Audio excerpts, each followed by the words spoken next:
আজ অনেক দিন পর মাসির বাড়িতে গিয়েছিলাম। আগে প্রায় যেতাম জানেন, কিন্তু এখন কাজের চাপে আর যাওয়া হয়ে ওঠে না। মাসিও প্রায়ই আমাকে ফোন করে বলে, অনেক দিন তো আমার কাছে আসিসনি, একদিন সময় করে চলে আয় না। আমিও তাই আজ চলে গেলাম মাসির বাড়িতে।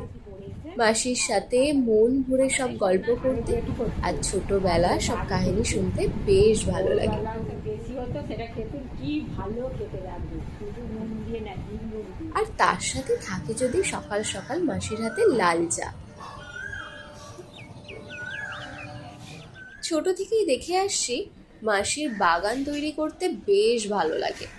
গাছের প্রতি মাসির একটা আলাদাই ভালোবাসা আছে। আর আমাদের আছে এখানে অনেক স্মৃতি, কত ফিস্ট, কত গল্প, কত স্মৃতি জড়িয়ে আছে। তাহলে আজকের মতো টাটা, দেখা হচ্ছে নতুন কোনো ব্লগে।